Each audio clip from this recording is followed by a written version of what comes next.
What's up, everybody? I hope you are enjoying your holiday season with loved ones and friends and family, and really just cherishing and enjoying the 2023 year as it comes to an end. I know we are on our end, taking a couple weeks off from being in the office and the grind and all that sort of thing. And with that, we're taking a couple weeks off from the podcast. So we are going to be basically counting down the top 5 most downloaded episodes of the 2023 year. We did have an amazing year. This was the first year that we launched the podcast. We hit the top 1% in terms of downloads amongst all podcasts in the world 7 months in.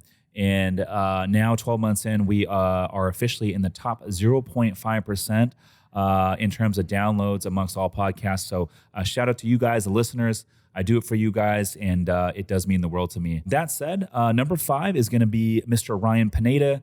I went out and recorded this episode with him in his studio out in Las Vegas, Nevada. We did a podcast swap. I recorded on his, and then he came on mine. But that said, it was inspiring to go out there and kind of see everything that he's built. Got to tour his office, hang out with him, totally hit it off. But it was really cool to see his studio. This was his second podcast studio. It was dialed. So for me to see it was definitely inspiring. So anyways, with that, hope you guys are enjoying your holiday season, and let's jump into the episode. All right, guys, welcome to another episode of The Report. Today, we are not in San Diego, but I am sitting in a really nice podcast set here in Las Vegas. I just finished recording on his show. I got my man, Ryan Pineda. Ryan, welcome to the show. Happy to be here, dude. Yeah, man. Pleasure to finally connect in person. I know we've been chatting on Instagram for about 6 months now, and it's finally it's good to connect in person, man. I got your tour, your office out here, and dude, impressive setup you got, man. Yeah, there's a lot of stuff going on over here. Yeah. So with all your stuff going on, man, tell us what you've been up to today.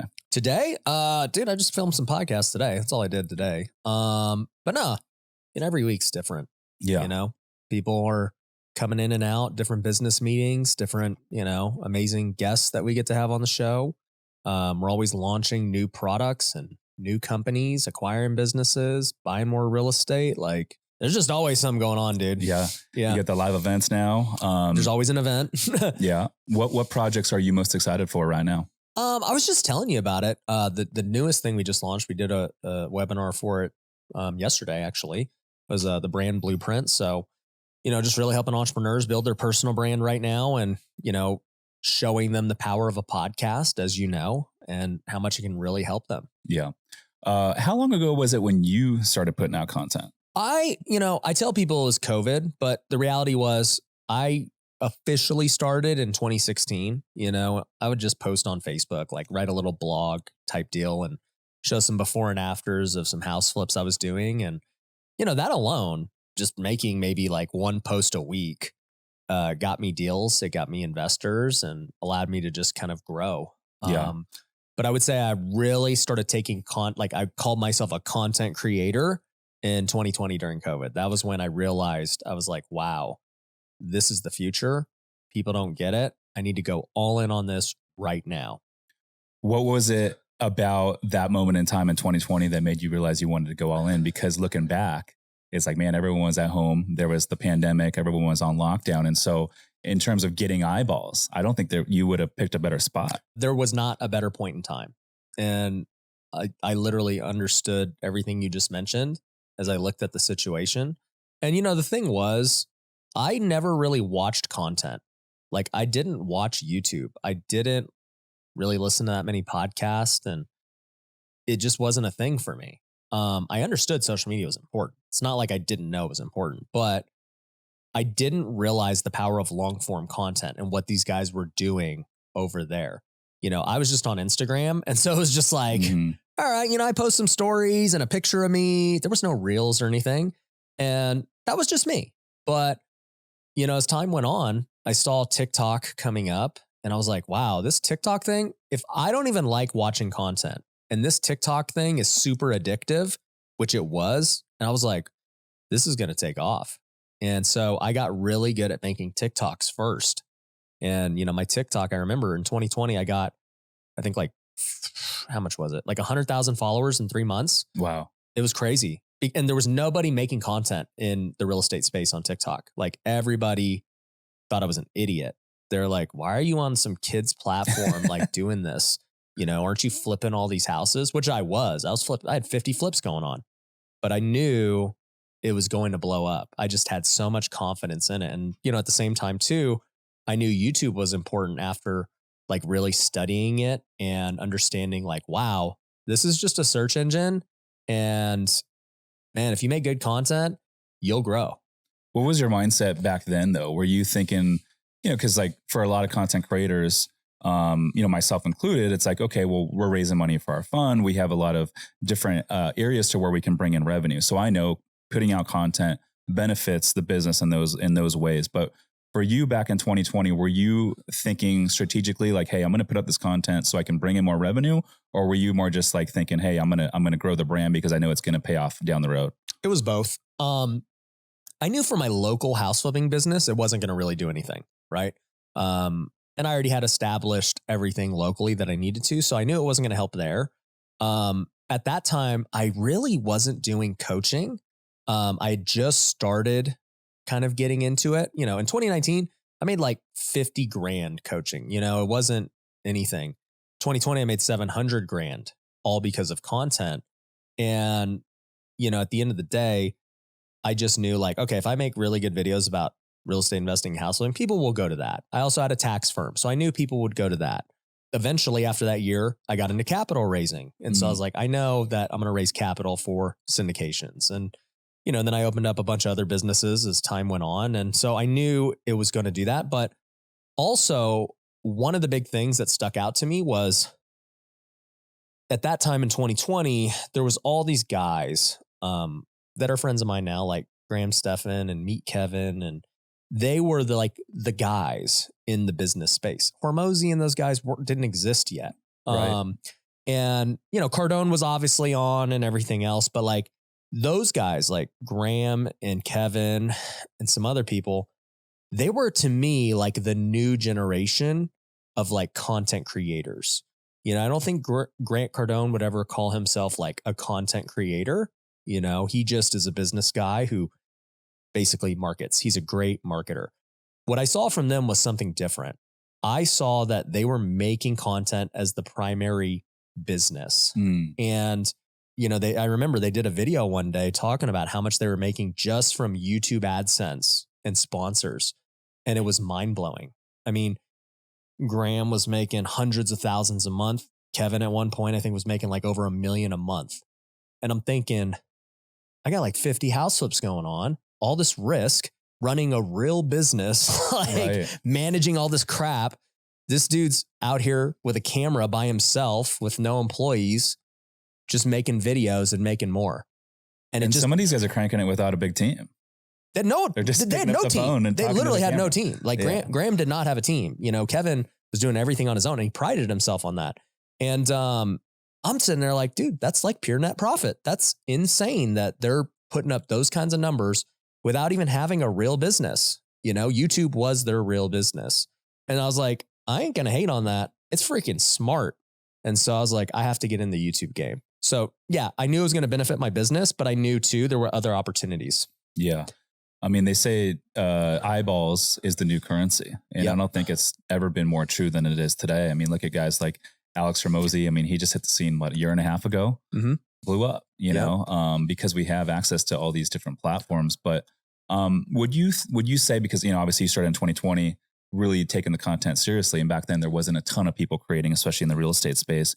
Would you say that it's a lot more competitive today? And how do you think that has kind of changed the way that you're approaching the content? I don't know that it's more competitive today. I do think that maybe there's less eyeballs today on content than there was during COVID, right? Because like people, like you said, we're just watching content so much more. Like I remember a distinct, like after everyone finally went back to work and stuff, that, you know, views and everything were dropping for everyone. And so that definitely was the case. I think 2020, 2021 early was just this like crazy time and same thing with real estate, right? Like it was just a crazy thing and then it normalized. So I think in this normalized environment that we're at today, I don't think that it's any more competitive or anything like that. Because the thing is, in all of business, whether it's content, people come and go. People get burnt out. People have their ride doing it for a while. Like, think about how many people have been truly on the social media game for like over 5 years, like that you would know. I mean, there's not many. I mean, Cardone is one of those guys. Gary Vee is one of those guys, but there's been many people who have come and go. Yeah, that's true. And you could say that about a lot of different, areas of business. People tend to, just by human nature, get into new things. And then once they realize that it takes a little bit of work in order to get good, it's not exciting anymore, they make that pivot. Yeah. And I think the key is just, figuring out a way to find something that you're excited about enough to stick through it long enough to actually get decent at it. Yeah. I don't think it takes a whole lot of time to get good at something. I think if you're willing to be terrible at something for 100 days straight, you're probably going to be better than most people at most things. But the problem is most people are not willing to get started. Yeah. I mean, let me tell you this. So, back to the content competition. How many more people are out there trying to go do real estate deals versus make videos? I think there's way more people trying to do real estate. And I'm talking in the real estate space, right? Yeah. Out of all those people trying to get real estate deals, how many are truly trying to pursue making content? Less than 10%. Yeah, it's not much. Why do you think that is? There's a lot of reasons for it. Fear, judgment, they don't want to deal with any of that. Money, they don't want to put up the money. They don't see the ROI in doing it. I also think that, those would actually be the two. I mean, it's just like you either fear that, or you just don't see the ROI. So you don't put up the money. That's really it. Yeah, I think it's definitely those two. And you were playing the long game. So if you don't see the ROI, you're not going to see the ROI right away. Yeah. And so you got to be consistent with it, and it starts to pay dividends down the road. But I don't know. I think everything is kind of going that direction, but I also think it's the cheat code. If you can become a good real estate investor and you can become decent and consistent at putting out content, I think it's a magic recipe. But I wanted to switch gears a little bit because I know you grew up playing baseball. Where did you grow up? What part of the country? Here in Vegas? Yeah. No way. I didn't know that. Yep. And you got drafted into minor league baseball. Yep. Who'd you get drafted by? The Oakland A's. Oakland A's. Yep. What was the highest level that you ever played? High A. A lot of people don't they think there's only single A, double A, triple A. I mean, there's really 6 levels. There's like rookie ball, short season, low A, high A, double A, triple A. So basically, I guess the 4th highest. How much were you making? When I first got drafted, $1,200 a month. Wow. Only while I played. So 6 months out of the year, $7,000 a year. Wow. And then where were you guys living? Dude. Do you guys have like crash pads? Everywhere you could imagine. My first year, well, I would say most of the time I was in pro baseball, I had what's called a host family. And so you go live with, this family that the team has already selected, and they've got a home. And in some cases you pay rent, a couple $100 a month to them. In other cases, they're cool and they don't really care, and you just live there. I've also lived in apartments, and in most cases the team sets up the apartments. But like, I'll tell you, my first full season, we were in Burlington, Iowa, and it was a 2-bedroom apartment. 4 of us were living there. 3 of us were in one room. One person was in the other room because it was like one big room and one tiny room. Mm-hmm.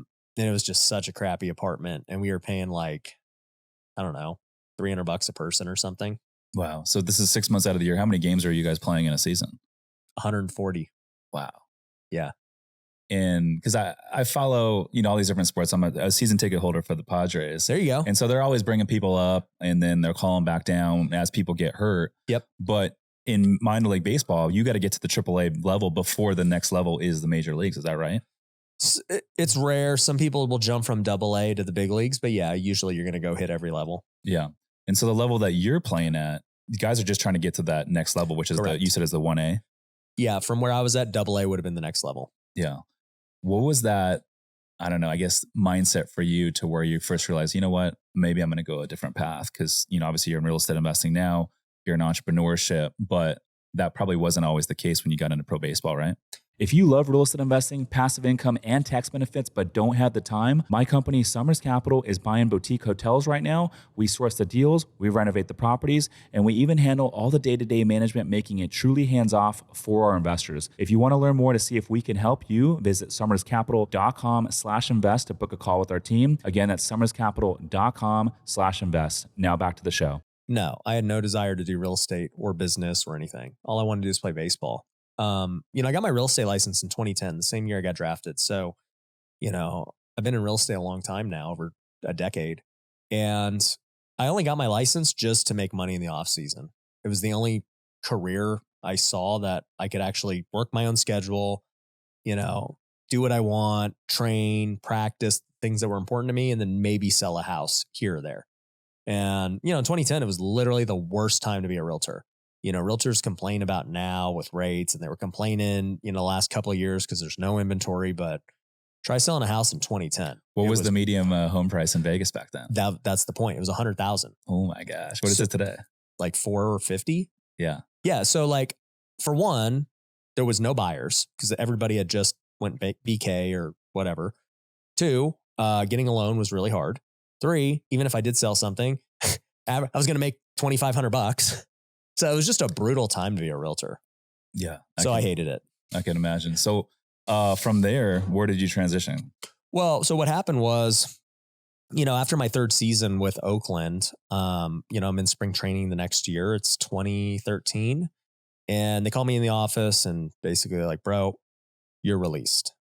And it's very difficult, when you're 23, 24 years old to be told you're no longer good enough. It was a gut punch, dude. And what position were you playing? Second base. Okay. And they're basically like, we could try and link you up with some of these other independent teams. And I was like, nah, dude, I'm done. I'm done with baseball. And so, I go home. Also during this time, I'm engaged. And so, I'm getting ready to get married and all these things. And I'm literally at a point in my life where I have nothing because I had no money from baseball. I had already failed as a realtor those years. I hated it. I was literally substitute teaching, making $90 a day to make money. And that was where my life was at. And I was engaged trying to figure out what to do. Long story short, I ended up continuing to play that season. A team called me, not a major league team, but a different type of team called independent baseball. And I continued my career and, had fun. I always loved baseball. It was never about the money. I knew that there could be a big payday at the end, but I would have just played baseball for fun forever. Is your fiance at the time, was she working too? No, she was in college. So this is like your sole basically source of income was a little bit of real estate on the side and then baseball. Not even real estate at that point because I'd failed and I'd quit and I just was substitute teaching for $90 a day. Wow. So I'd make $1,200 a month in baseball. Then I'd make $90 a day in the off season if I felt like working. So literally I had no money. And I was cool with I make it sound bad. And I guess in hindsight it was bad, but I didn't feel like it was bad. I just was like, whatever. I didn't care about money. And so, I ended up going and playing a season in Texas and, I come back, I get married, with no money. And, at the courthouse. Yeah, we get married and my wife's still in college, and so she has student loans. She's not making any money. And it was kind of like that reality check of like, what am I going to do? We love each other. And obviously she didn't marry me for the money. Mm-hmm. I was like, how do I be a provider now? Like I'm a husband. I'm 24 years old. My wife had just turned 21. And truthfully, this is kind of embarrassing, but we were like, yeah, when you're done, she was going to school to be a teacher. We were like, you're going to be making $40K a year. We're going to get health benefits. I didn't have insurance. And, that's going to be our stable income. It's going to be amazing. And we were both pumped for that. I swear. And I just remember we got married. It was October. And by the way, we're about to celebrate our 10-year this October. Congratulations. Thank you. Thank you. And what's your wife's name? Mindy. Mindy. Yep. Congrats, Mindy. Yeah, we made it. We get married and I furnished the apartment. I furnished it for $1,000 on Craigslist and I furnished it from the money we got from wedding gifts and stuff. And so I furnished it, bought all these couches and beds and stuff. And I was like, just looking at it one day, I was like, man, I got good deals on that. Because I was always a good negotiator. And I was also a hustler. Like I would flip cell phones and flip crap on the side. I was like, what if like I just bought furniture and flipped it? It just occurred to me that maybe I could make money doing that. And so I tested it. I went and bought a couch and I brought it back to the house. And my wife was like, what the heck are you doing with a couch? Like we already have a couch. I was like, I think I'm going to make money doing it. And so I relisted on Craigslist and mark it up, made $200. I was like, dude, that was way easier than substitute teaching for 6 hours. That took me like 2 hours of work. I was like, what if I just bought a couch every day? That'd be $6,000 a month. That was my mentality. And, sure enough, that's what happened. I just started buying couches. I got a storage unit and it became like my first business. And it was like my first success. And I'll tell you, like I grew it to, $8,000 a month net. And I was like, dude, we're rich. We've made it. And I would have been like pretty happy just making $8,000 doing that. What was the key back then to finding the best couch to flip? Speed. That was it. Like it literally had nothing to do with condition or anything like that. It's just, there was no AI or bots like there is today. Like I've taught couch flipping now, and like to see what these guys are doing is kind of crazy with all the tech. But back then, literally there's like professionals out there doing it right now, like strategically. Oh yeah. Because that was my first viral video. I made a couch flipping video and it went viral. It got millions and millions of views everywhere. And people like us, I am now the couch flipping like freaking Mount Rushmore. Dude, you should have trademarked it or something. I should have. But like these people are telling me, they tell me all the time, like, dude, I'm making $10,000 a month, $20,000 a month. Like it's crazy. And they've told me about different tools they're using and Chrome extensions and notifications and auto offers, same kind of things we use in real estate. So it's cool now. But back then, all I would do is I would sit on the couch, I'd watch TV, and I would refresh Craigslist every 30 minutes. That was my business. And then if a new couch popped up that looked interesting, I'd text them a lowball offer. And I said, I'll pick it up right now, right this moment. And most people are like, come get it. Like, I'm so happy to get rid of this. And so I'd go pick it up like on the dime, bring it back, take pictures of it, literally just the same couch, relist it 20 minutes later. Just better photos. Yeah. Better photos. And then I would offer free delivery. I'd say, hey, I'll deliver this for free. That's huge. And that was the business. Wow. Did you ever get stuck with a couch that you couldn't sell? No. I had bed bugs one time, so I threw it away. But, I've lost money on couches. Like I inevitably got rid of it. But, But it's a numbers game. Yeah. You win on 9, you lose on 1. Not even. I win on 99. For real. Like it's really hard to lose. What's the most you ever made on one couch? I think it was like 700 or 800. Wow. Yeah. That's crazy. It's like some freaking massive sectional that was like, dude, it's the crazy thing is, now I have like that couch you're sitting on. It's so dumb to me thinking about what it costs compared to, dude, this is a nice couch, man. What do you think it cost? I'm going to say $3,000. Yeah. It was something like that. Right. Yeah. That couch on Craigslist might sell for like $300. Right. Yeah. And I might have been able to sell it for $400 to $500. It's just like, that's the game. So like, I feel bad for these people that buy these super luxe couches and they just they're not really worth anything. Yeah. I wonder if people flip other furniture like beds and oh yeah, I did that too. Tables and chairs. So I flipped everything. Did you? I flipped appliances, beds, it's table. Just the couch is the one that went viral. Yeah. Well, no, what happened was I did it all. And so I literally bought anything and everything that I thought I could make a buck on. And so after doing it for months, I started to identify couches had the best margin. Tables and everything else were also very hard to transport and not like scratch up and everything. Like couch, you could freaking abuse it. Nobody gives a crap. And I used to do them by myself and people were like, how the heck did you do it by yourself? So I made a YouTube video. I go, literally, I'll show you what I did. And so, I had a pickup truck and I would just put the corner on there. I'd go on the other side, lift it up, push it in, and then I'd strap it and it was done. And then when I'd get to the house, I wouldn't tell them, but I'd get there. I'd be like, hey, can you help me load this into your house? And so we would carry it together into their house. But like when I got a couch for pickup, we would load it. I'd have the owner help me load it. And then when I got to the storage unit, I literally just freaking dragged that couch, like just across the asphalt, on its feet. Like you would never know. How would you deal with people trying to lowball you? Because I'm sure that happened all the time. You would be surprised, dude. I mean, we're real estate investors. And so like we assume that everybody's like us and we lowball and whatever. People aren't like that. Really? No. Because I've sold a couple like used cars when I was like younger, like low. Like my first car was a Grand Cherokee. And I remember I had like 200,000 miles on it. I remember selling it for like maybe like $3,500. Yeah. But like I remember putting it on Craigslist, and the people that showed up were like, "Hey, I got $2,000 cash, and that's all I have." I think cars are a little different. I mean, you were a car sales guy, so you know, like people expect to negotiate cars. With what I was doing on couches, because I was offering free delivery, the pics weren't like you just looked at it, and people, I would say 4 out of 5 people were like yes or no. They would just maybe ask a question like, "Are there any stains or rips?" And as long as it's good, they're like, "I'm good." Maybe then one out of 5 would be like, you know, can you knock off $100? And I'd say no. Would you negotiate on the buy side though? Oh yeah. Yeah. I would offer on everything. And I'd literally offer freaking $50. I always say, I'm like, man, you don't get what you don't ask. Yeah. What's the worst they can say is no? Yeah. You know? No, so what I didn't know from couch flipping was how much it was going to prepare me for business, because at that point I'd never really been a business guy, and I literally flipped 1,000 couches. So you think about that. I negotiated 1,000 times. Transactions. Yeah. And I lowballed 10,000 people to get those, whatever the stats were. And so I got very comfortable just making offers, talking to strangers, going in people's houses.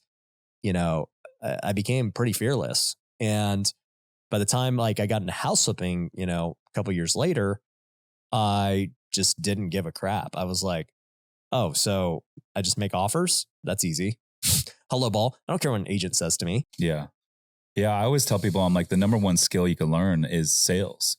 And so for me, you know, growing up, I got into, you know, selling cell phones at the mall. I was the guy at the kiosk, basically slanging cell phones. This is before everyone had cell phones. So people would come back from like deployment, and they'd be like, hey, I need 4 cell phones for myself, my wife, and my 2 kids. And they would walk away with like 4 brand new Razor phones. Right. And then I got into car sales. But it's like those skills that I learned, getting the reps in, talking to people, negotiating and closing deals, are paying dividends today. And so I always tell people, I'm like, man, the number one skill you can learn is sales, whether you're a bartender, a server, anything in retail or hospitality. Like it's all sales. Yeah, 100%. And you're always selling yourself to someone, right? Like I got to sell myself to my wife every day. Like for real, you can't just become a bum and expect that your marriage is going to be good. Like I got to show her that like I am worthy and like I'm improving, and, you know, especially too, it's like, where are we going to go eat? You know, it's a sell. Where, you know, where are we going to vacation? You know, you're either selling and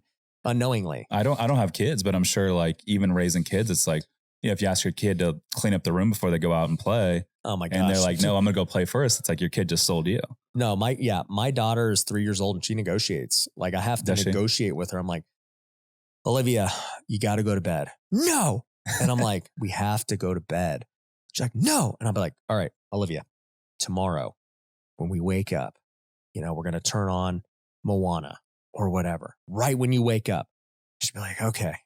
And then so like, she got me. She just sold me. She had to go to bed. She had no leverage yet. Now she gets to go watch Moana in the morning. I had to make a deal. Yeah. It's literally everything. And you could argue dating as well. Oh yeah, you know, for you're sure. selling yourself. But yeah, I always say that's the number one skill that you can learn. So from there, you jump into real estate investing, you're doing flipping. What was it about flipping that caught your attention? Because with real estate, there's hundreds of ways to make money, but why'd you pick house flipping? You know, I was praying about it, and, you know, I was on our 1-year anniversary with my wife, and, you know, couch flipping had been successful. So I was super grateful for where we were at. But at the same time, I wasn't fulfilled by it. I'm like, this is cool, but I don't even tell people what I do because it's kind of embarrassing. So, you know, I was praying, and I just kind of heard God like whispering to me, real estate. And at that point, I had already given up on real estate. I sucked at it. And well, I sucked at it as a realtor, I should say. And then I see this TV commercial about real estate investing. Like, hey, you can flip with no money down and all this stuff. And I'm like, BS. Like, I've been in the game, but you can't buy houses with no money. That makes no sense. And sure enough, I just felt like God pushing me to like look more into it. So I get on Google and I start searching. I'm like, how do you flip houses with no money? And then this website, Bigger Pockets, pops up. And I'm like, what the heck is this? And so I go on the forums and I'm looking at stuff, and, I see they got books, and I end up buying a book by Brandon Turner. And, it's how to buy houses with like low and no money down. I'm like, all right, let's see what I don't know. And I read this book literally on our anniversary, in a day. And I was like, holy crap. Like, I could do that. There's literally hard money lenders. There's private lenders. There's wholesale. They don't teach you this in realtor school. So I was like, I'm flipping houses. Freaking screw these couches. Like I kept doing it because that was how we made money. Mhm. But I was like, I know I can flip houses. I know what houses are worth. Like I knew that with being a realtor. I just didn't like clients. But if I'm the client, I know I'll get deals. And so, yeah, I came back and I was attracted to it from the beginning because, dude, when you're broke, buying rental properties is stupid. Like these people who try to like build their portfolio, but they have no money and they're broke. I'm like, why? Like the most important thing you could do today is like fix your current situation. Start making some active income. Don't worry about the long game right now. And so that was my mindset. I'm like, let's flip, let's make some active income, and I'll worry about buying rentals down the road. Yeah, I agree with you there, man. I feel like Bigger Pockets pushes a lot of this stuff. It's like, Yeah. hey, get in real estate investing. It's all about the passive income, financial independence, reduce your expenses and go retire and live on the beach because you got a few properties and they're gonna pay for your living expenses. But it's like, dude, you're gonna get bored pretty quick. One, but number two is like, dude, how many properties are you gonna need to buy and sink 20% into in order to kind of reach that? Where do you get the 20%? Yeah. But even for me, I think it was 25 or 26 years old when I was 25 when that happened. And I started listening to the podcast because I'd never understood this. And it was very early on. So I started from episode 1 and I caught up. So that was my training. I would literally pick up and deliver couches all day and listen to the podcast. And so I listened about like 3 or 4 podcasts a day and so I learned in a month. I caught up in a month and I was like, I get it. But I also don't agree with these people. Because, they'd have a lot of rental guys and multifamily guys and all this stuff. And I just remember sitting there thinking, as a guy who didn't have much money, I was like, why would I want a rental property that makes $200 a month? Why wouldn't I just flip it and make $25,000? This makes no sense. And they're like, you don't get it, Ryan. You got to have long-term wealth. And I was like, no, I can build long-term wealth at any point. Like I don't need to do it today, And that's why when people ask me, they'll say, do you regret selling any of your flips? Like, do you wish you had held them? I'm like, no. Yeah. Like I had to flip them to make money and build a life. And then, I'm going to buy thousands of rentals the rest of my life now because of what I did. Dude, you're so right about that. And I think the perfect example is this for the listeners. It's like, if you buy a property, you improve the value, and now you had $1 million of equity, you can sell this property and take $1 million profit. Or let's say this property would cash flow, let's say $50,000 a year, and you can hold it long term. And people are like, oh, like, why are you going to sell it? Why don't you just hold it and take the $50,000 of cash flow? It's like, well, I can sell and take the $1 million profit.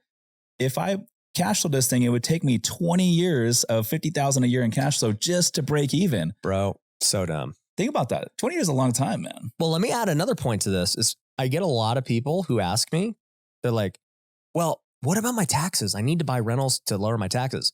I'm like, you don't make money. Why are you worried about your taxes? Yeah. They're like, I paid 10 grand last year. I'm like, dude, let's worry about your active income. If you paid 10 grand last year, you don't have a tax problem. Right. Yeah, I completely agree. So it's like, figure out a way to increase the active income. And then once you're paying a lot of taxes, then start parking the money into some of these properties, start holding them long term, then build it that way. But I think there's always like a balancing act. Well, I think like, even for a guy like me, I've learned to just follow what I intuitively believe. And it's always served me pretty well. It's like when I was playing baseball, people are like, dude, you got to like go figure out how to make more money. And I'm like, nah, dude, this is a once in a lifetime thing. Like once my career's over, it's over. I'll make money. I'll figure it out. Like I don't need to make it today. And, I start flipping and people think I'm crazy because I max out all my credit cards and I get these high interest loans and I'm buying homes in the ghetto. And literally my mom, who was a realtor, was like, don't do that. I'd go to meetups and people were like, dude, don't do that. Like, you got to buy in the nice areas. And I'm like, I don't know, dude. I'm looking at the numbers. It checks out to me. And so, I did it. And truthfully, I was probably one of the first guys here in Vegas to really take advantage of that. And then other people started copying, but that's a whole nother story. Then, the social media thing, I'm starting TikTok and all this stuff and just doing it. And people are like, shouldn't you be out closing deals? Shouldn't you be? I'm like, I don't know. I think this thing's going to be pretty big.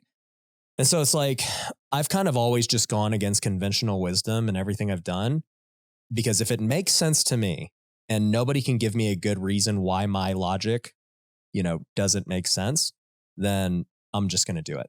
Yeah. I think, I experienced the same thing, like just through all the steps that I took to get to, where I'm at today, is like cashing out the 401k to buy my first deal. Yeah. People just say you're dumb. Everyone told me I was crazy. Yeah. Coworkers, friends, even some family thought I was crazy. And like, dude, they would outline all the risk. And then it was like, okay, then I went to start raising money. People are like, why are you doing that? That's risky. So like, what do you tell those folks out there that, are trying to learn something new, but they got family members and friends telling them it's too risky?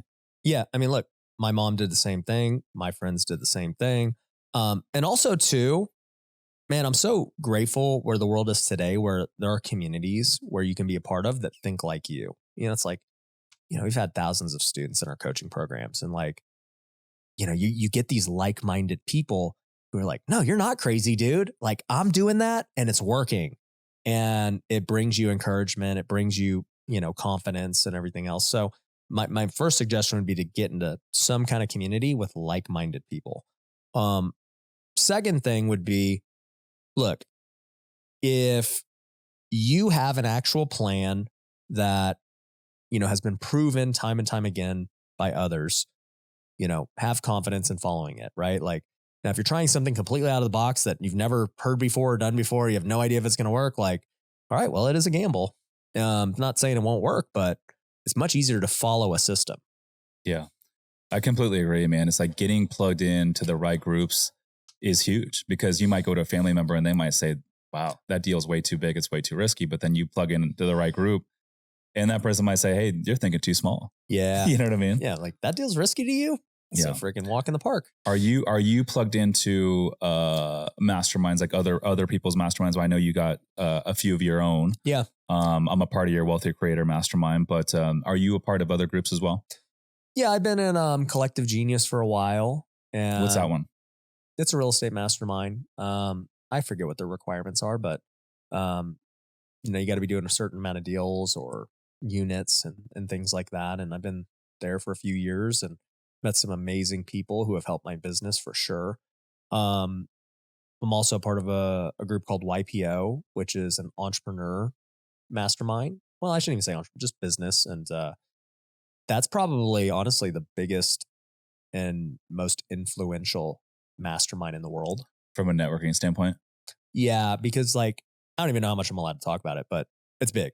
So that one's very huge. I think we were talking about development earlier. It's like, I had a development idea, and I just put it in like the literally the worldwide real estate group, and I had like 6 people reach out, like, oh yeah, we developed this freaking $1 billion resort that like I did it, and I'm like, okay, so we'll just talk about it. He's like, yeah, hit me up whenever you want to talk about it. Actually, that's why I'm going to San Diego. One of those guys is out there, and what's his name? I can't say on here, but yeah, I'm just like, this is crazy. So yeah, masterminds have helped me a lot, and I've been in a bunch of other things too. Yeah, I feel you there, man. Hey guys, real quick, the only way the show grows, the only way we continue to bring on bigger and better guests is if you guys rate, review, and share the show. So if you could take 2 seconds or the click of the thumb to review on Apple or Spotify, it will mean the world to me. But more importantly, we'll be able to reach more entrepreneurs and more real estate investors and help them build wealth through this podcast. Now back to the show. So with all this, I mean, you basically were broke. Yeah. With the baseball coming to an end. I was broke a long time. And so you've built this entire thing to where you are today. But like, I guess I'm curious, like, what is your biggest maybe takeaway from where you were then to where you are now? Because you're seeing life in 2 completely different perspectives. Here's the thing. I wouldn't even say I was broke. There's like that saying that like being broke is a mindset, right? or being poor is a mindset. And like, I truly did not feel like I was broke. You know, at no point did I think, man, my life sucks. This is terrible.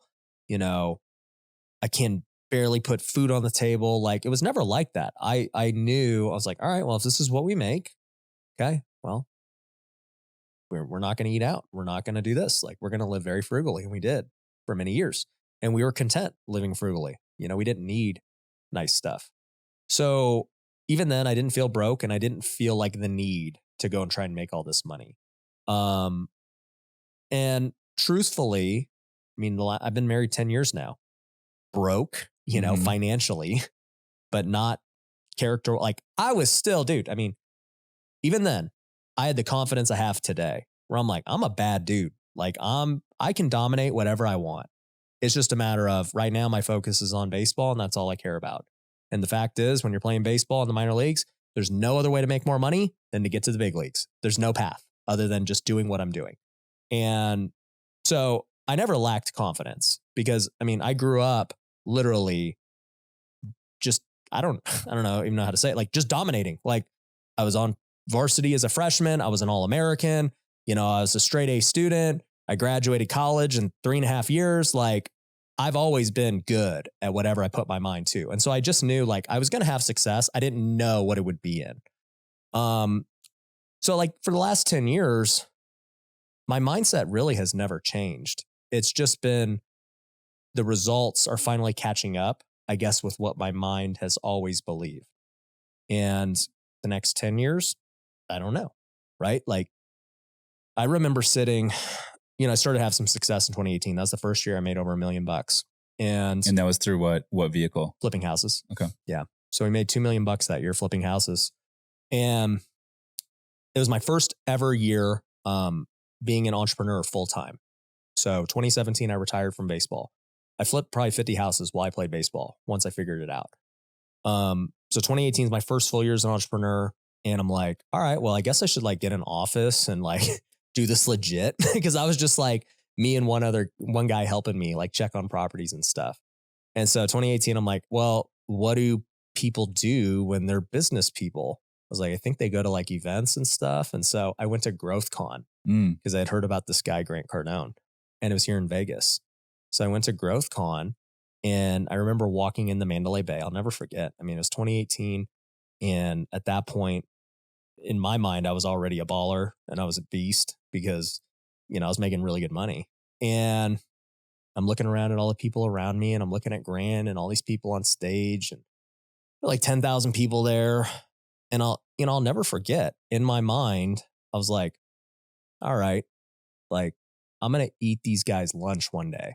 And that was my mindset. And I was like, I'll be on that stage one day, and I'm probably going to have my own event just as good. And that was 2018. I hadn't accomplished anything. Like, nobody. And at the time, 2018, no one knew who you were. No one knew who I was. But my mindset, like, I just knew, and I had confidence. And, you know, sure enough, like 5 years later, here we are. You know, all those people on stage, they're all buddies of mine now. They've sat in this office. We've done things together. You know, I haven't had a 10,000 person event yet because I don't necessarily want to right now, but I know I could do it for sure. And, you know, we have 1,000 person plus events every quarter called WealthCon that are crazy. And, yeah, I guess the point is you got to have belief in yourself before you ever achieve anything great. Like, you have to truly believe in what you're doing, because the last 10 years have been really hard. You know, it didn't come easy, right? You could have all the belief in the world. And also too, I'll say, I wasn't like delusional. Like, you know, I meet people who are delusional. Like, I'm going to do this. And I'm like, no, you're not. Like, you have no plan to actually go about it and do it. You're just, you say it. It's like the people who put future billionaire. I'm like, well, let's be a millionaire first, you know, before we start doing that, right? Let's go one step at a time. And so I've always just, I never lacked confidence, and it's always been on the borderline of like not getting to the point of, I guess, arrogance and delusional and all that, but you have to like tread that line lightly. So would you say for anyone out there to get to where you were 10 years ago, to where you are today? Would you say it's more so mindset and believing it and having the confidence, or would you say it's more so strategy and execution? I think everything plays a role, right? Part of your strategy is having the right mindset. I meet a lot of guys who they're kind of like this all the time. And the reason is, they just cannot control their mindset. It's like, oh, I struggle with anxiety. Well, that's a mindset issue.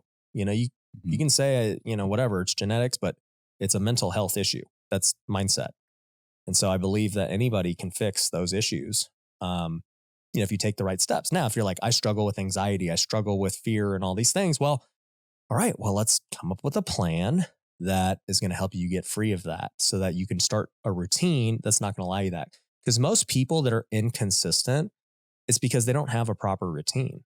If you don't have a proper routine, how would you have any consistency? That was the number one thing I learned from baseball was like, I watched the best players in the world to ever play the game. And I saw these guys, like what they did every day. And it was the exact same. They'd wake up, they'd eat the same food, they'd freaking hit the same balls, throw, work out the same way. It was just consistency. And, when I went into business, it was the same thing. I'm like, I'm gonna wake up at the same time. I'm gonna do the same things. I'm gonna strategize and find a strategy that I think is going to work for me. And I'm just gonna do it every day, day in and day out. And once you find what works for you, now it's just a time game and you just keep doing it every day. And so I think that's what happened to me was for 10 years straight, I've just kind of like done this thing and the rewards are compounding year over year. Yeah, that's so good. Now, I will say though, like with, a professional athlete, let's say baseball, for example, these guys are doing, let's say you're a pitcher, like that's all you're doing is pitching every single day and you become the best at becoming a pitcher that you possibly can.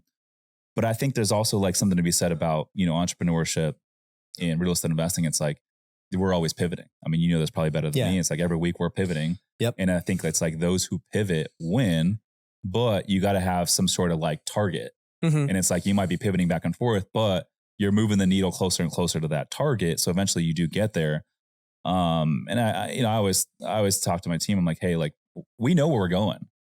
I don't know how we're going to get there, guys. Yeah, exactly. But like, we're going to get there. Yeah. So either you're on board or you're not, but we're going there. That's where the ship's going. Yeah. A lot of people, especially on my team, are very, very detail oriented and you got to have a balance, right? You need somebody who's crazy and got big vision. You also need people who are detailed. Like, well, how are we going to do this, dude? Mm-hmm. I'll tell you, those people annoy the crap out of me. And I love them. What role are you? You're the visionary? Yeah. I don't know how we're going to do anything. Mm-hmm. I'm like, hey, this is what we're going to do. They're like, okay, so like, how are we going to go about it? I'm like, I don't know yet, but this is what we're going to do. And, here's when we're going to do it by. Okay. Those are your parameters. Figure out the how. Mm. And, when I get inspired for a big idea, I was telling you about the brand blueprint earlier. Yeah. Like I had this idea maybe like a month ago. I was like, this is what we need to do. And they're already asking all these questions like, okay, what time would we call the person? How long is that call going to be? What are the questions to ask? Like they're getting caught up in the details. And I'm like, guys, don't worry about that right now. We need to understand the big picture of it. What would they want as the end result if they were to buy this? And so let's just get the end result in play here. Okay. They want, this, they want these assets. They want this plan. Boom, boom, boom. They would pay this much for it. That's our projection. All right, cool. Now that this is done, you can go figure out all the other crap. Because if you try to figure out all the stuff before the end, what ends up happening is you create something that's very limited versus giving yourself the parameter of the beginning and the end. And you say, if this is what I want to happen, now I'm going to fill it in accordingly. But if you say, oh, this is the idea, let's just go through it step by step by step, you end up somewhere you may or may not have intended to go. That's so good. How do you determine, because I'm starting to, get a lot more opportunities thrown my way. People want to partner. They have all these different business ideas. And I also think of a lot of ideas myself, but on your end, how do you determine whether an opportunity is worth taking the time to go and start this new venture versus, hey, you know what? It's not for me right now. I think I hear a lot of good ideas that I will say, yes, that's a good idea, but the timing is not right. And the reason being, I'm probably working on some other good idea. And like what a lot of entrepreneurs struggle with is they get lots of good ideas and they try to do them all at once. And so I don't do that. I am very like, even though there's a lot of things it seems like going on, I do it one brick at a time. And so it's like, okay, you're in Wealthy Creator. The idea of Wealthy Creator happened a year before Wealthy Creator was ever a thing. It's like, man, everybody's asking me, how can we get better at creating social media content? Can you train us? And I'm like, no, not right now. I got too many other things on my plate that I'm worried about. And then there was a time when it finally made sense. And I said, okay, cool. I'm going to focus on this now. And then boom, you focus on it, you launch it. And, now we're about a year into it and we have a year of data to improve it now. It's like, all right, cool. Let's add these other elements to it now that we know who our people are, what their problems are, what they need as solutions. Because you don't know, what those are going to be until you actually launch. And that's what I'm talking about with the details. It's like, we're going to go into it with a game plan and, we think it's great. And there's going to be a lot of things that need to change as time goes on. And that's totally fine. Yeah, I agree. Do you also like put in weight in terms of your decision that like, is this going to wrap around the rest of the businesses versus, or is it going to like completely pull our attention in another direction? So I think, well, to be clear, like all my businesses have their own operator. And so that's all they focus on. They ain't worried about anything else. And so my parent company, Pineda Company, has a whole C-suite. And so our intention is to acquire new businesses or start new businesses and amplify the current businesses, continue to help them grow. So on the Pineda Company level, really what we're looking at is I have my own ideas of startups. That's where they all come from. I get inspired. I do something. We were talking about peptides and stuff earlier. And I was like, I just literally went through the process of like doing it. I'm like, oh my gosh, this is a no-brainer. Like this industry and, how many people are going to be buying this stuff in the coming years. Like I predict, just like I did social media, 3+ years ago, I predict the biohacking space is going to be stupid. Like it's already like people are getting key to it. Like you see everyone talking about cold plunges and peptides and all like, trust me, 3 years from now, it's going to be huge. So, well, Grant Cardone has the 10X Health. Yeah, he has 10X Health. And I've talked to Gary Brecka. He's sat there. I've talked to Brandon Dawson, who's the CEO. And like hearing from them confirms what I already perceive, just watching social media. When I post about it, people are like, dude, like, where do I get it? I want to start too, So that to me is like an example of how it happens, where it's like, I see the demand. I do it myself. I am my own client for a product. I know other people will like it too. Because if I like it, that's literally a great sign that other people will like it. So like that's how startups happen. Now, the acquisition side is interesting because that was something I was never focused on. I've started every company from zero. And how long ago did you decide, hey, we're going to start acquiring pre-existing companies? This year was really like the year we decided that we were going to do it. And how'd that come to fruition? I mean, you watch these guys like Hormozy and Cardone and Cody Sanchez and people like who are friends and they're all doing it. And you start to ask yourself, why are they doing it? And you start to, in my case, you start to ask them directly why they do it. And you start to realize like, okay, I see why you do it. This is a very good opportunity. And also to be brutally honest, yes, I had value to add to businesses and companies before, but I feel like I was not adequate enough yet in my own businesses to really start saying, hey, you know what? Give me equity in your company and we're going to take this thing to the moon. I felt like I still had to learn a lot of things organizationally, and offer wise and product wise and marketing wise, and the things that are going to really help it scale. And so like, I don't even market it that much because truthfully, like, yeah, we get a lot of people who want to partner up and it's great. And, we're doing deals with them and like, we're working through the process of like, okay, you know what? This is what it's like to work with other people. These are the things they're expecting. Here's, that. And I know we're going to perfect it as time goes on. And at that point, then, maybe it becomes a bigger thing. And I just know too, like as my track record gets better, you know, we do more deals, we exit some companies, we do all that, then it becomes infinitely easier. So it's like for that one, it's a slow process. Like I'm not trying to like do it all fast. It's like I want to organically do it. And I think from a time perspective, you're picking the right spot to do it. Similar to when you got into the content and you went on the content in 2020 during the pandemic. Well, same thing here, buying small businesses that are existing because you got this baby boomer generation. That's the wealthiest generation in the history of America. Yeah. They hold, I think, about $58 trillion worth of wealth. Yeah. And they're all going to be retiring between now and the next 7 years. A lot of these businesses, they're going to be dying because the kids don't want them. And so there's an opportunity to come in and pick up a lot of pre-existing businesses that are proven out, that cash flow for pennies on the dollar. Yeah. I mean, you're going to be able to do that. You're going to be able to bundle them up, portfolio them. But to be truthful, I'm not even really interested in those. Like I know Cody is all about the laundromats and those kinds of things. I'm very much into I'm basically open to everything, but it's got to have a big payday. Like I would rather focus all my time and energy on like one company that we can have a big exit versus like acquiring a bunch of these little things. Right. You're never going to have the big payday for like a laundromat. No. So it's like, you know, we're doing a SaaS company right now. It can be a big payday. We're working on a wealth firm that's already got, you know, a lot of money under management. We're working on, you know, franchise opportunity, you know, so like I'm looking at the really big ones. Like if it can't exit for, you know, multiple 8 figures, like a lot minimum, then I don't really want to do it.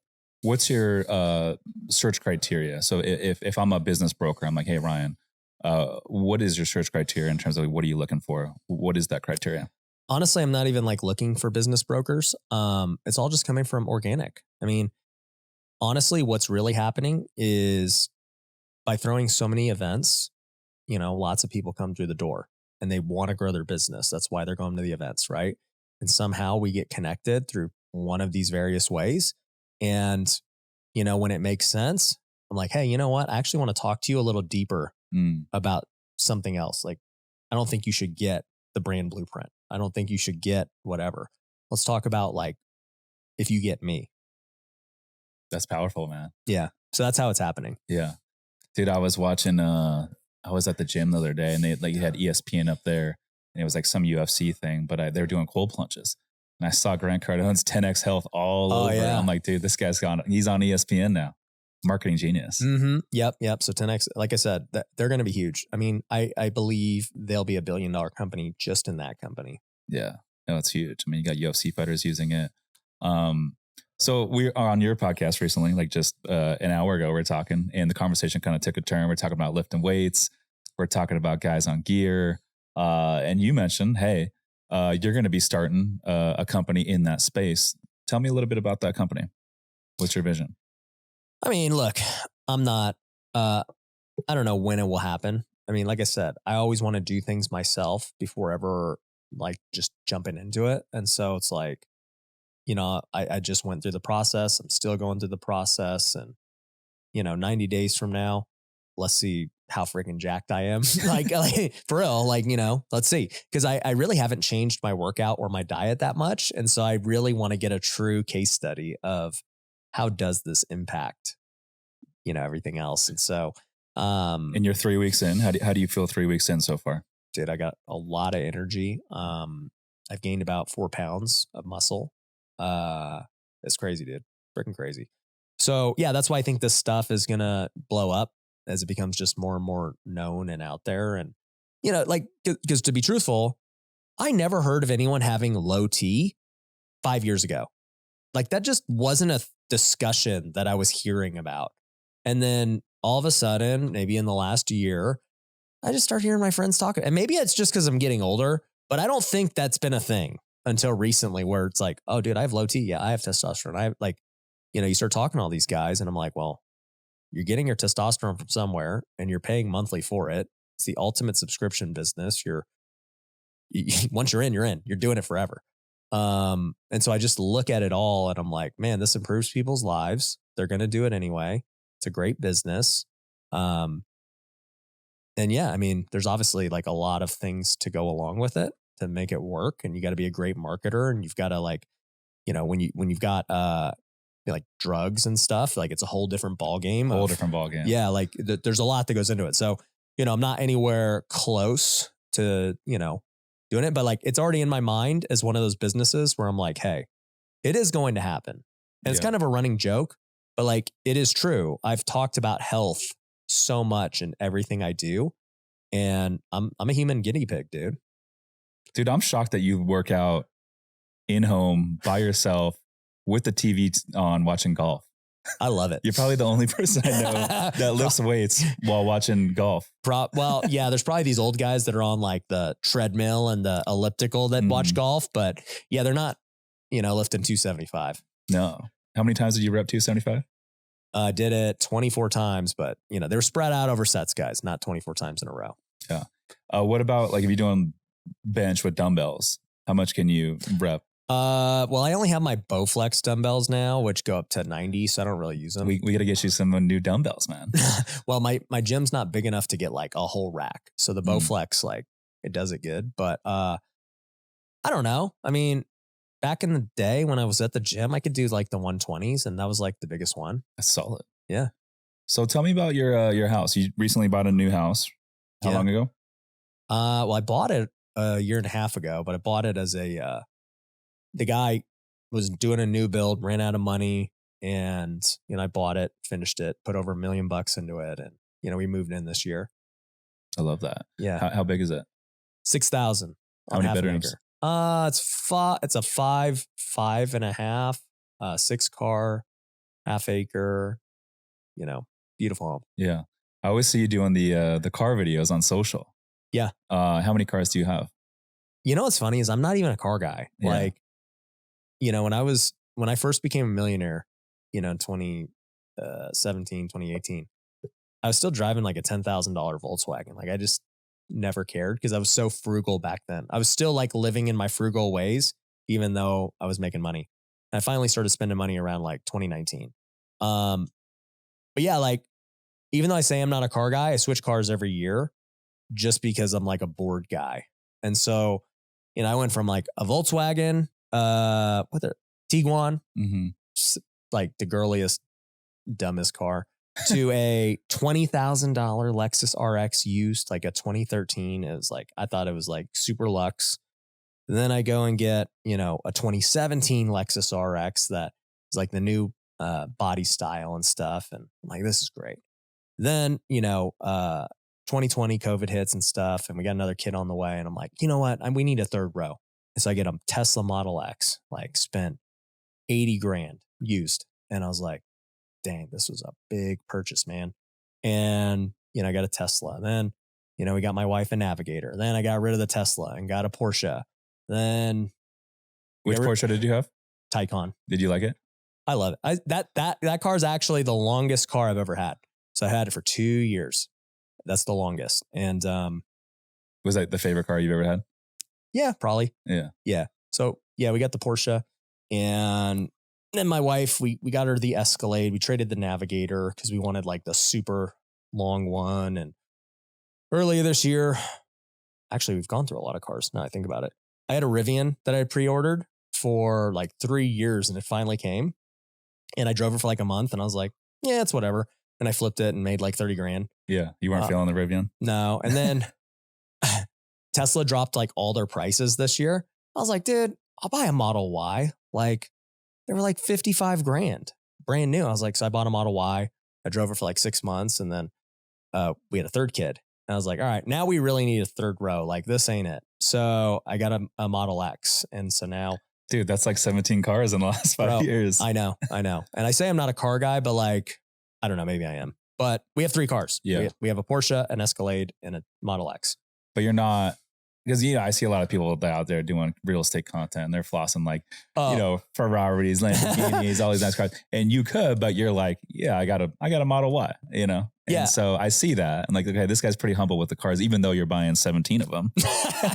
Well, you know, like they're, yeah, I don't know. I don't know why I buy them, but, yeah, I've just never really wanted like a Ferrari or anything.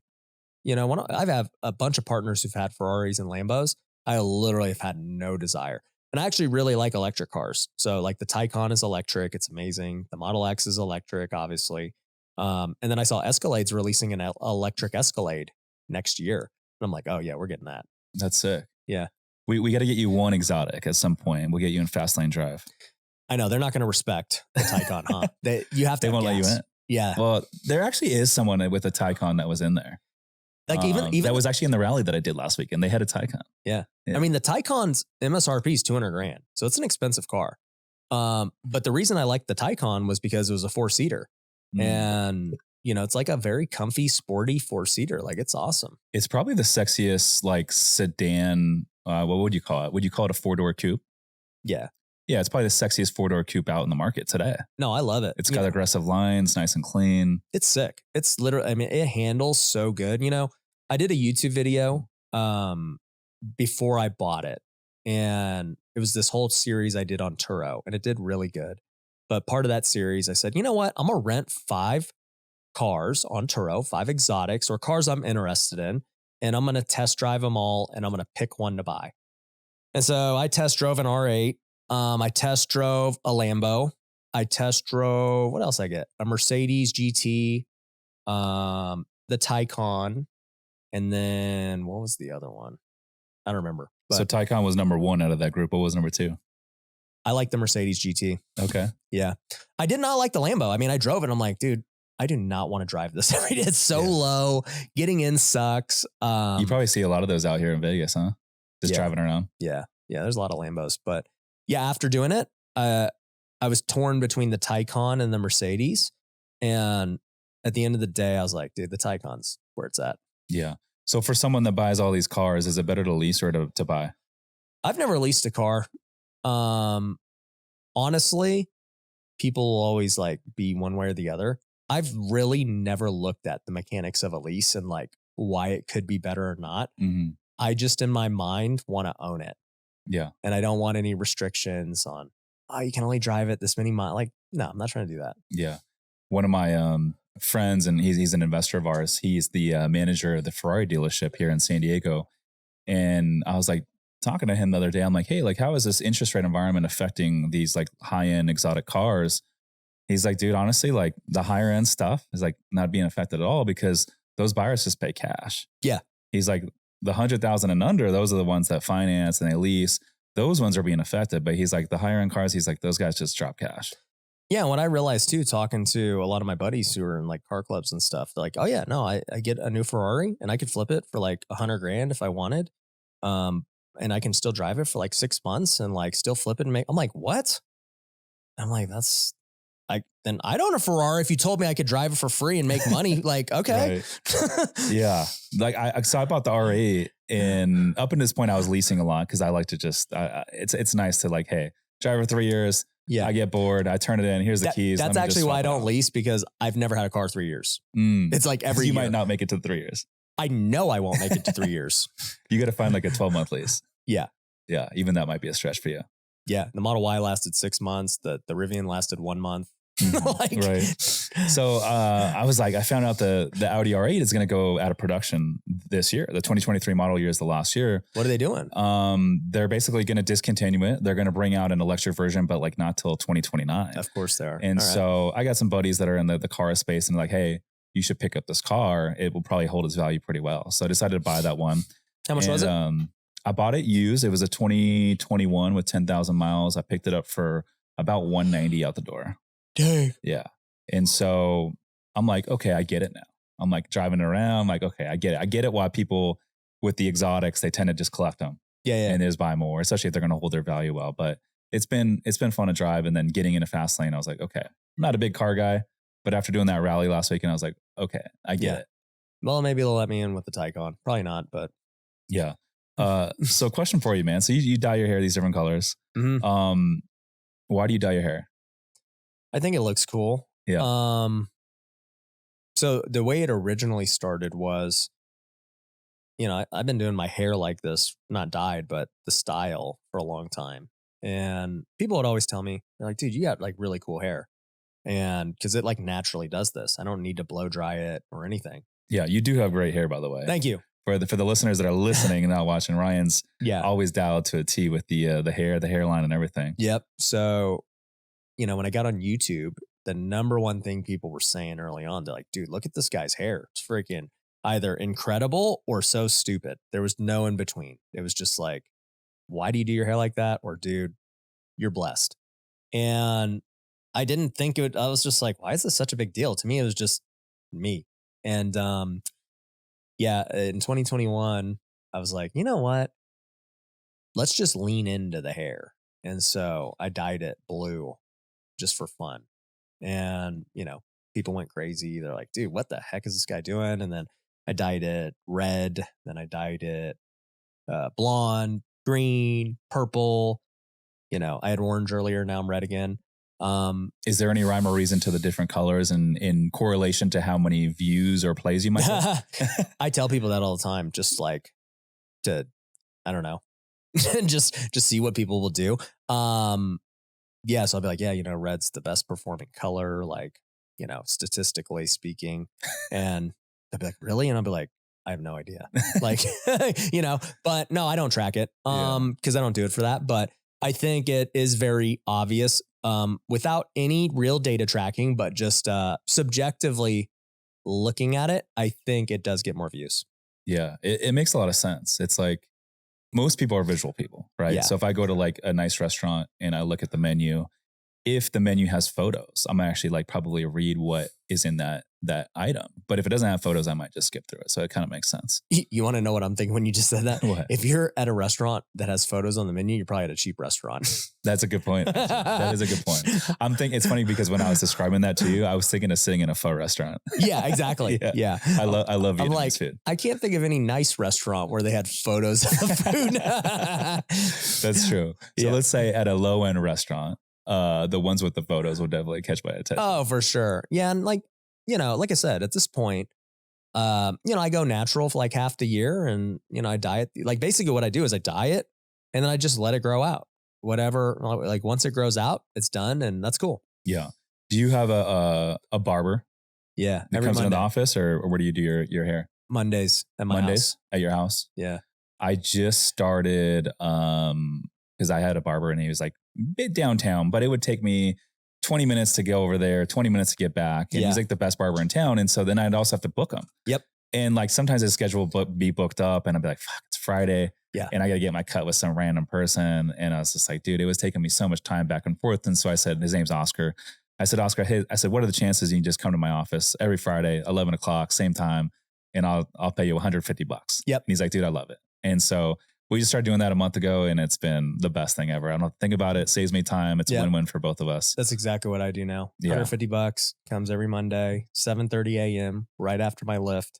The first thing I do to start the week and, then go to the office and looking fresh and for all the videos and podcasts. And now that I have a beard, that cost that, used to be like $100 and then I got a beard. And so we started trimming that. And then, I made him come earlier because he used to come at like 9. I was like, I need to start my day earlier. We get it. He's like, you need to pay me more. I'm like, all right, whatever. So now we're chilling and it's good. How do you normally start your day? Do you start it with a workout first thing? Yeah. What time do you wake up? 5. Okay. And then what do you do?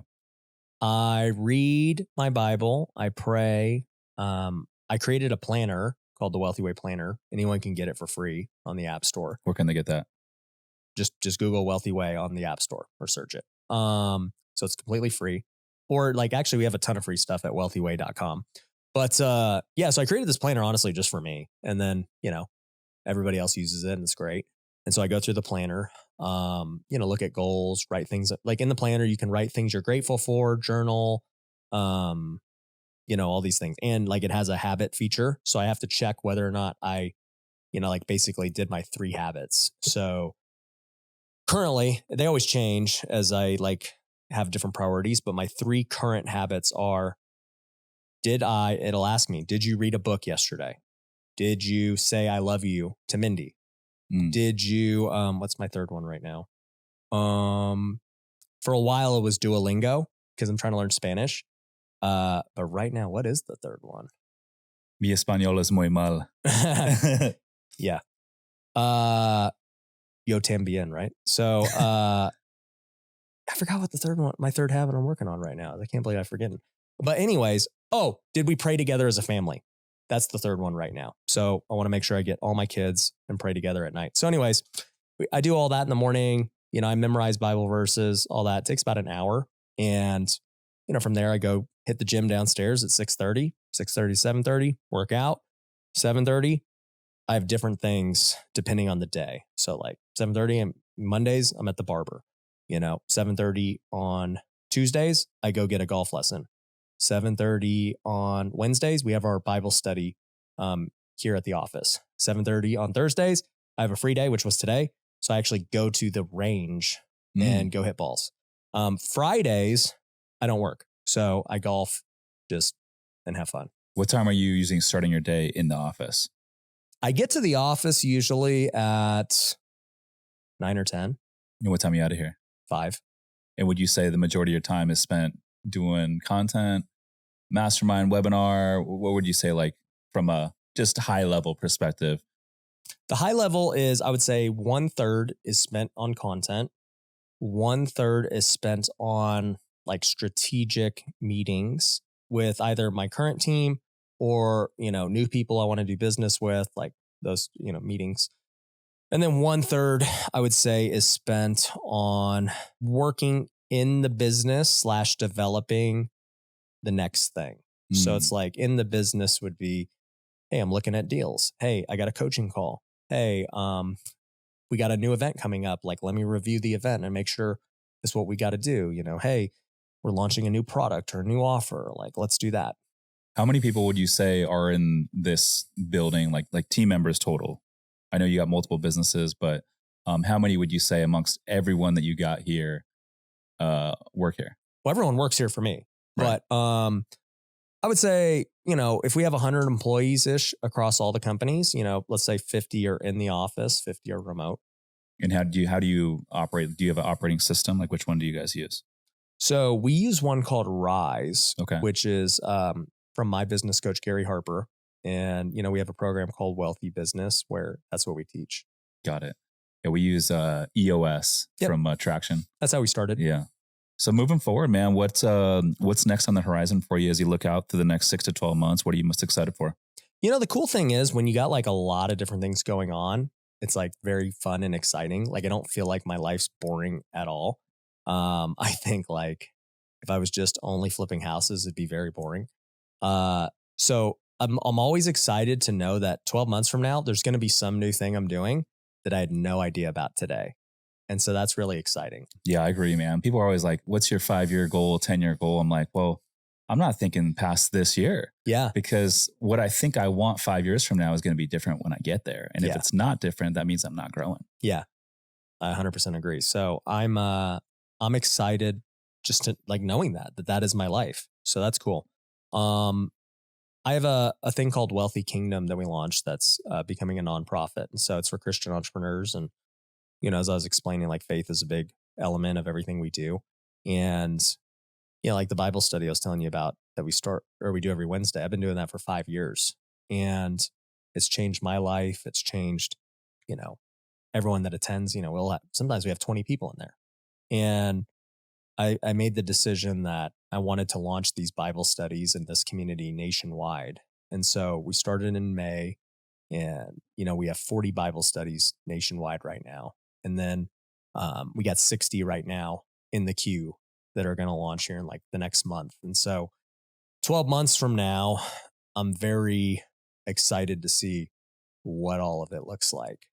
Yeah, I love that. Yeah. Dude, it's been a pleasure, man. I appreciate you having me out to Vegas. I mean, just being on your podcast and then, being able to interview now, man, it's definitely been inspiring. I'm a huge fan of everything you're doing, dude. And looking forward to see where you go next, brother. Appreciate it, bro. Appreciate everything you're doing, man. And I'm inspired to see all the success you're having with your podcast and everything else. And, inspiring people that, are scared to maybe quit their job or cash out their 401k and like showing them that, hey, it can be worth it.